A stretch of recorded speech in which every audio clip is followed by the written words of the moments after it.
In today's video, I'm going to teach you how to use digital signatures in Adobe Acrobat.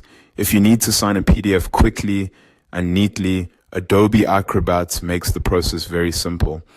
In this walkthrough, I'll show you how to open the signature tool, choose the signature style that works best for you, and save it so you can place it into your document.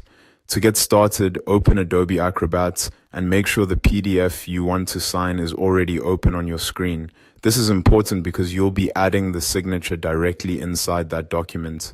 Before moving on, it's a good idea to scroll to the area where the signature will eventually go, just so you know where you'll be working.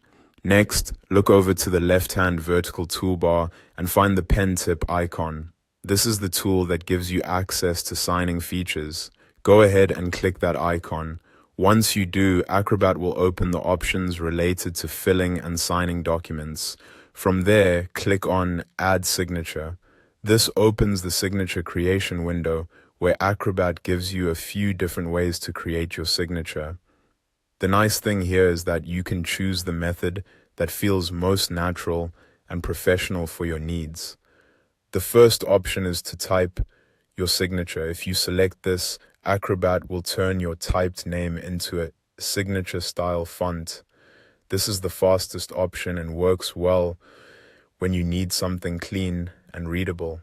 If you'd prefer something that looks more handwritten, click on Draw. This lets you use your mouse, trackpad, or touchscreen to draw your signature manually.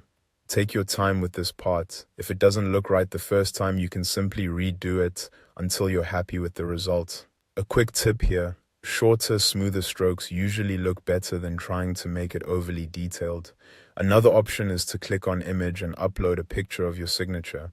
This is helpful if you already have a scanned or photographed version of your handwritten signature saved on your device.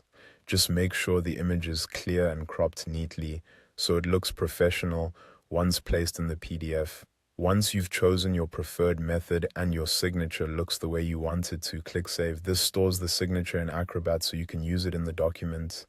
It can also make future signing faster since you may not need to create it again each time. And that's it. That's how to use digital signatures in Adobe Acrobat. Once saved, you're ready to place your signature where needed and continue working with your PDF more efficiently.